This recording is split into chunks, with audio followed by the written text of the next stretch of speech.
Hello and welcome to U.Gov. U.Gov is all about you and the government. It's all about government policies, government functions, as well as your corresponding obligation as a citizen. You have a role to play. I have a role to play in the growth and development of our nation. And this seems to be a very special episode because Nigeria is 59. Nigeria became independent in 1960, and we have a very special package in store for you. Stay with us.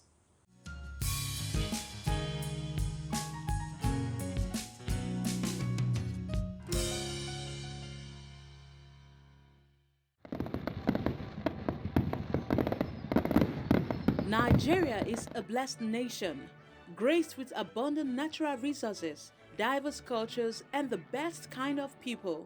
As Nigeria marks our 59th anniversary, we want to thank all who have done their bit in instilling the spirit of patriotism in the heart of Nigerians. On top of that list is Pastor Chris Oyahilome for helping Nigerians embrace the green and white flag and for making our nation's green beautiful again. Thanks to all who have been spreading the light of hope with the messenger angel, Rhapsody of Realities. Thanks to all the aid workers, the teachers, the traffic controllers, security forces, and all who have ensured that Nigeria remains one indivisible unit. God bless Nigeria.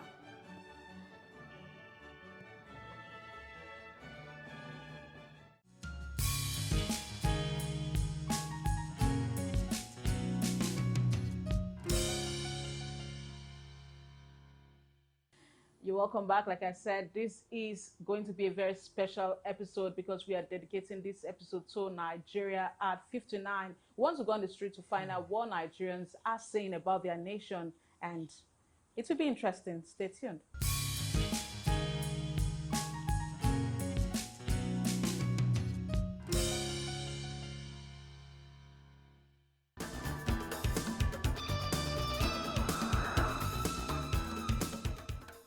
I think there are a whole lot of things to do. We'll first start with planning. We know the number of people we have in Nigeria, so and then general sensitization, like telling the community about changes. And I think in Nigeria we are actually just increasing without plans. You understand? So it's more like you building a building without the drawing plans, so you know how it's going to end and all that. So the earlier the better. We start correcting all this and then tackle the backlogs of those challenges. The educational sector in Nigeria has been neglected over the years. It has really been neglected. I want our government to pay attention to our educational system, to lead by example. Our leaders should lead by example by insisting that their own children should attend our public schools. Let our public schools be an example, be a role model. Let our public schools compete with international schools. It doesn't matter where you are coming from. Either you are Igbo, Yoruba, Hausa, we are one. You understand what I'm saying? And we still have to remember our old national anthem. Nigeria, we hail thee, our own dear native land. Though tribe and tongues may differ, in brotherhood we stand. We should stand in brotherhood.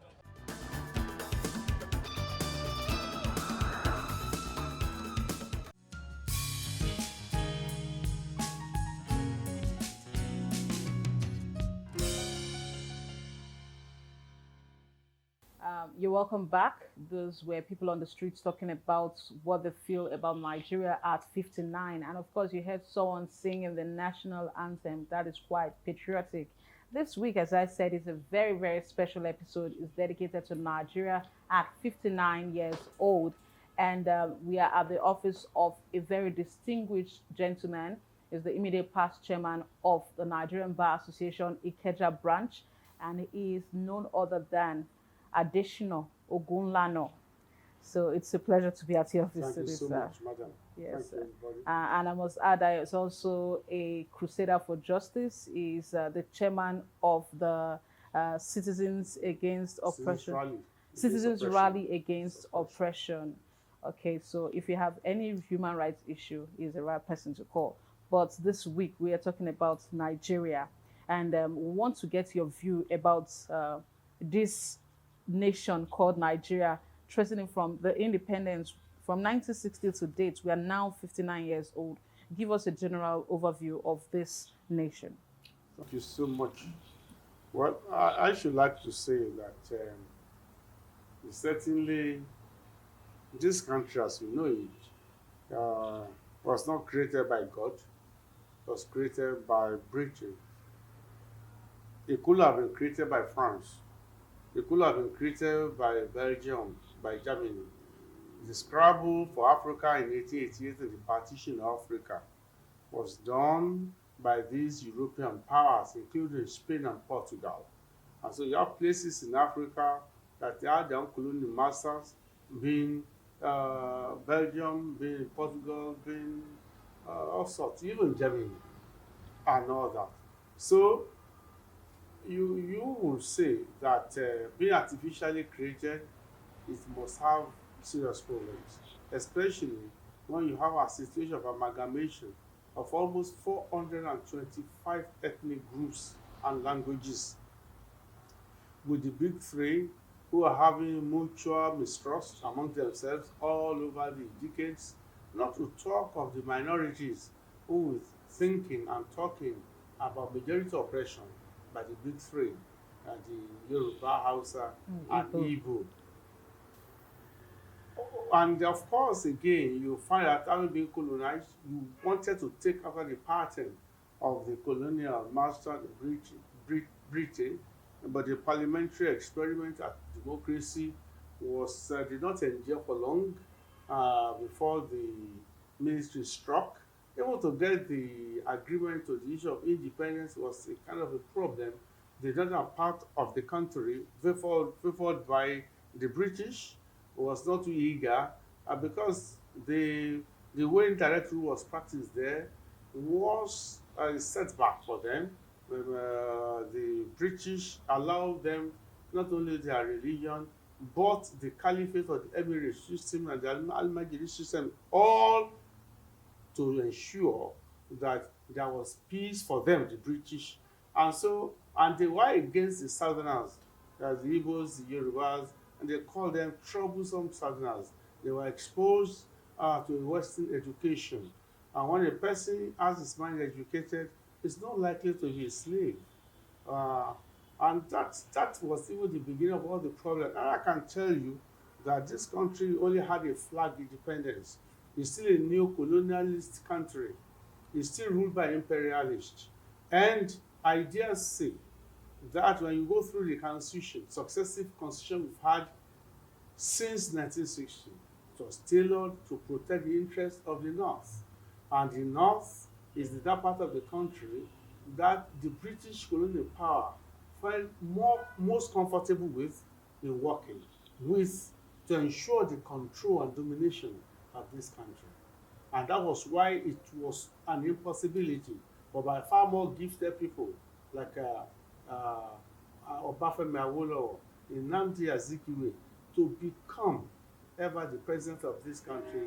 And you always have the Tafawa Balewas, the Shehu Shagari of this world becoming the prime minister or president as it were. And if you look even through the history of the military governance in the country, you'll find that virtually all of the head of state, maybe with the odd exception of an Obasanjo coming back twice, have been Northerners. The military is an arm of colonial force.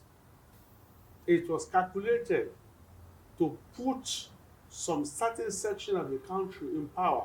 You look at the judiciary, giving the exposure of the southern people of this country to legal education. The first Nigerian lawyer was way back, that Shakara was way back 1868 or 1888. That's 100 years before the first ever Northerner, who even happened to be actually a Yoruba, but being called a Northerner because from Ilorin. That I think he's still alive. Abrazak, somebody, he's still alive about 84, 89 now. We ever became a lawyer in 1858. in 1958.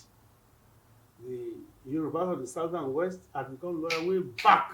And that's why you find a family like Rotimi Williams having 4 or 5 generations of lawyers in their family. Not talk about medical doctors. You know when Nnamdi Azikiwe had become a PhD holder in not even in Britain, in America and all that. Yet all these people were not good enough to rule the country. And the judiciary, like I was mentioning, are dominated by the Northerners.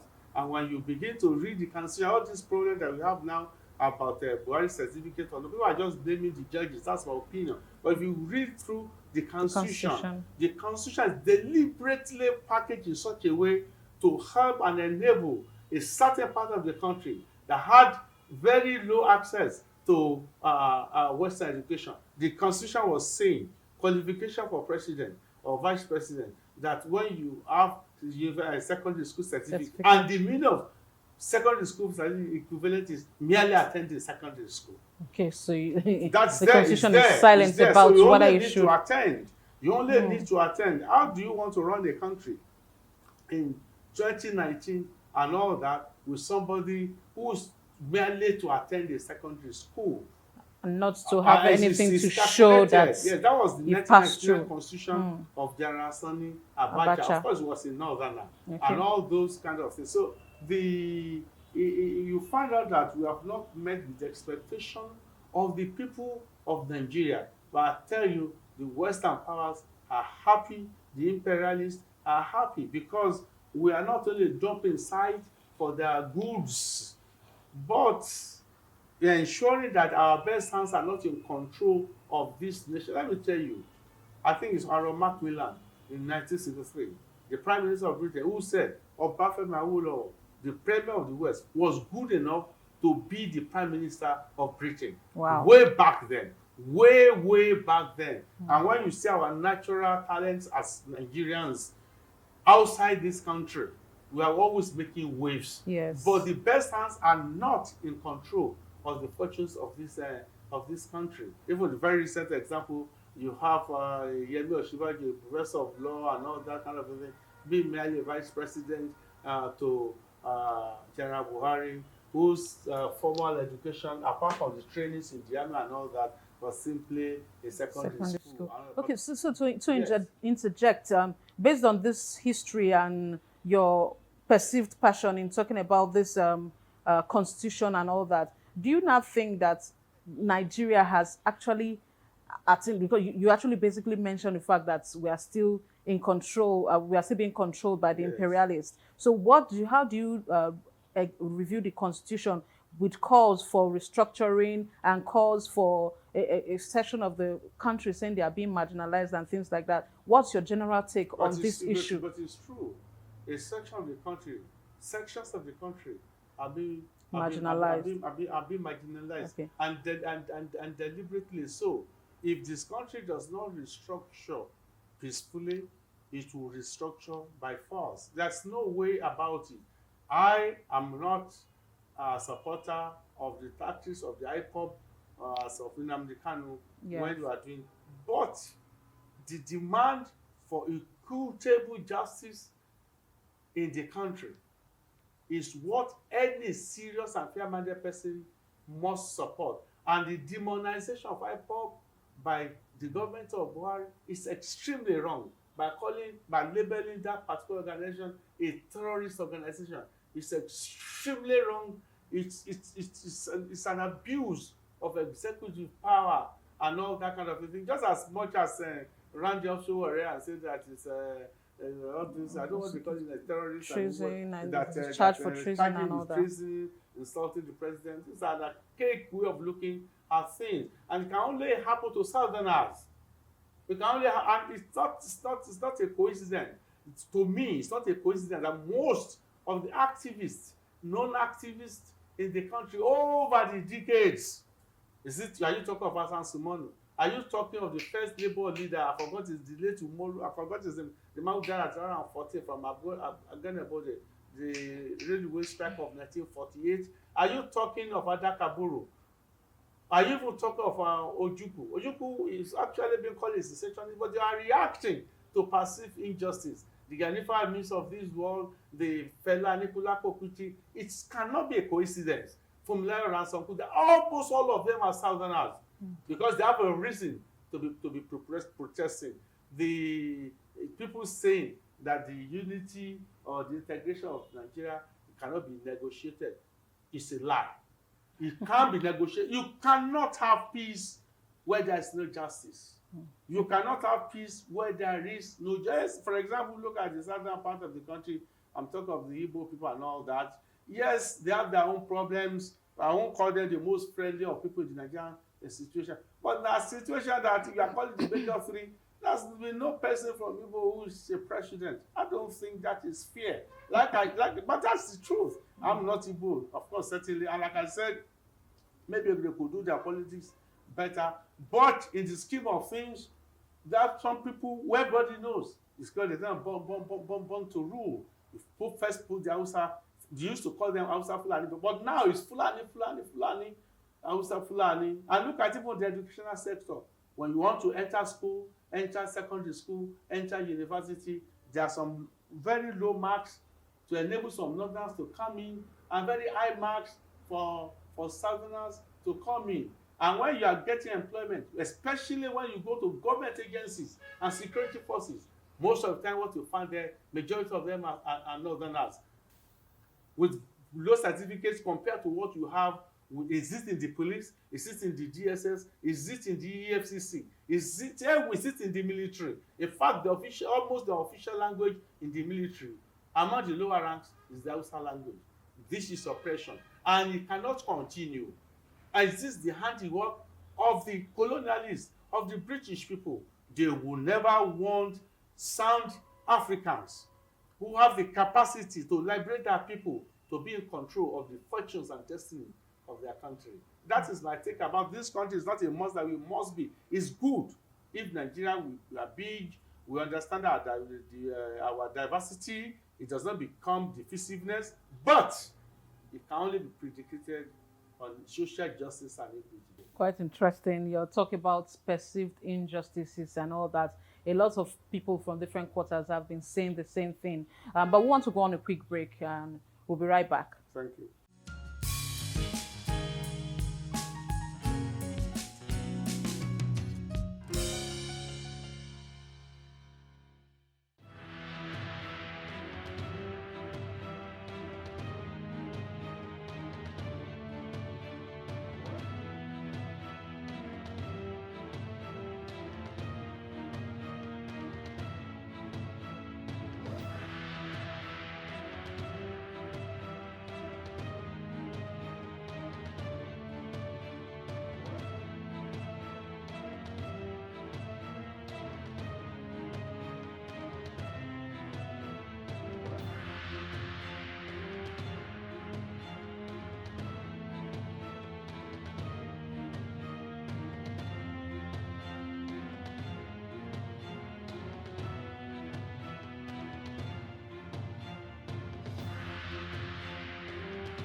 You're welcome back. We're still at the office of Adesina Ogunlana. He's a legal practitioner, and you've been hearing him. He's very passionate about the law, passionate about governance as well. Let's look at national security, because it's a thing that a lot of people have been having challenges with in recent times, especially with the issue of banditry and kidnapping and the rest. So was it like that in the past, or are we depreciating in terms of security? What's your take on that? My take is that it was not this bad in the past.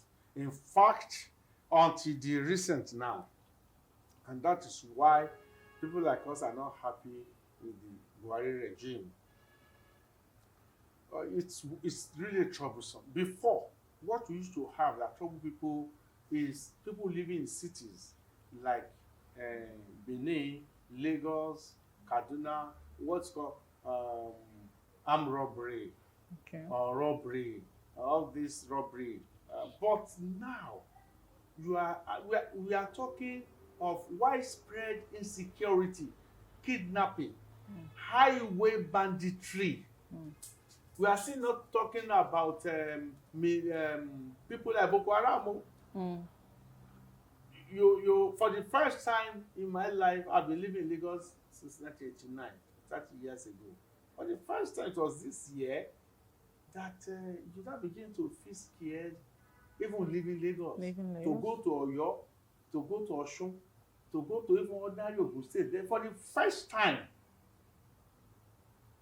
like you go, not to talk of going to Benin, not to talk of going to Abuja by road and all that. I traveled by road earlier this year to um, to Abuja to attend an MBA program.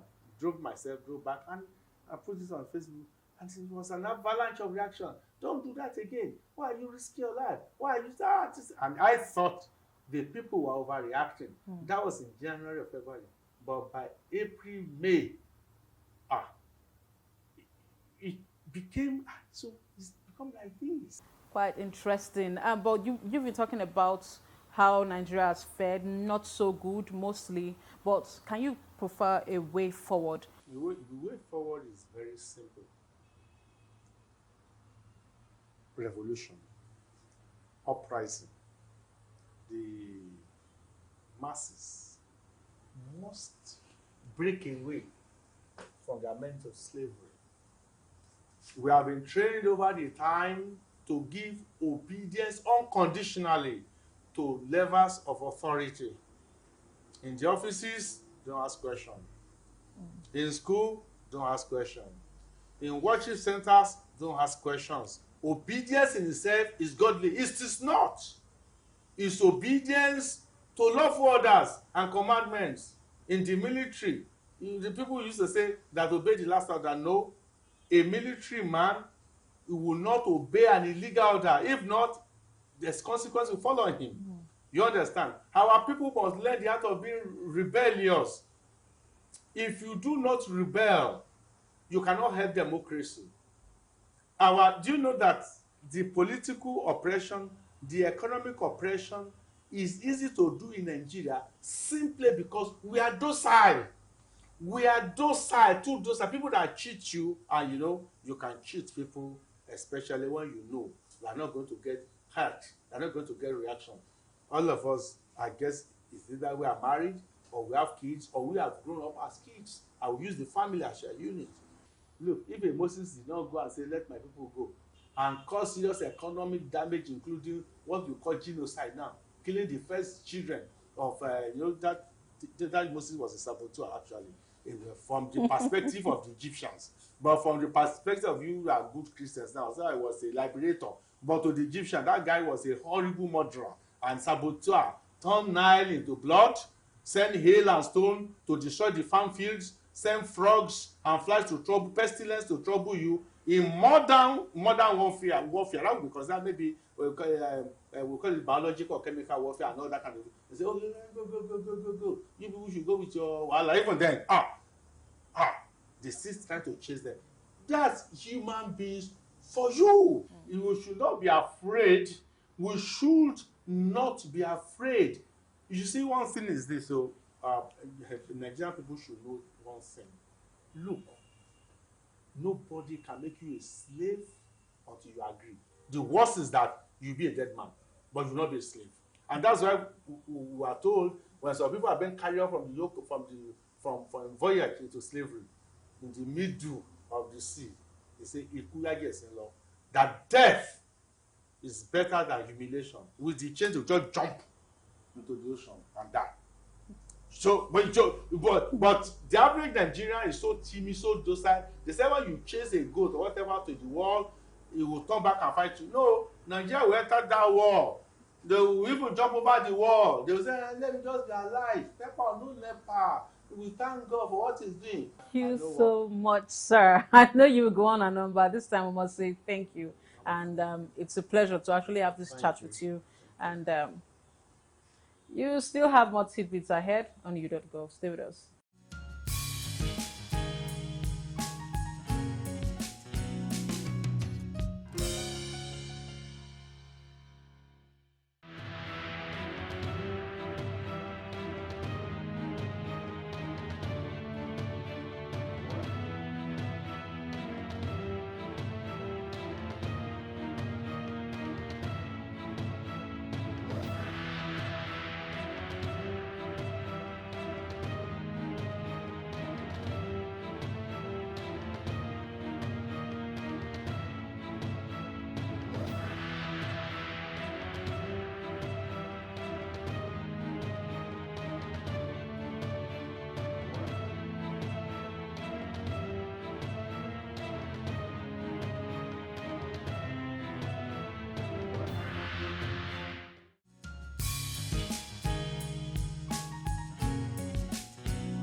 Well, that's the much we can take this week on u.gov. It was quite interesting and insightful as well. And we celebrated Nigeria at 59. We are still celebrating Nigeria. Nigeria is a blessed country. We are blessed with human resources, good humans, good in quotes, because we have the best crop of people here. And when the Nigerians go outside, you always hear good results about them. So we'd like us to keep the flag flying. We would like you to keep believing in Nigeria. Nigeria can only be built by Nigerians. I am Itohan Olomu-Agbodo. We'd like you to log on to our website on www.loveoplus.tv to send comments, and we have numbers that are showing on your screen now. We would like to hear from you. Bye for now, and God bless Nigeria.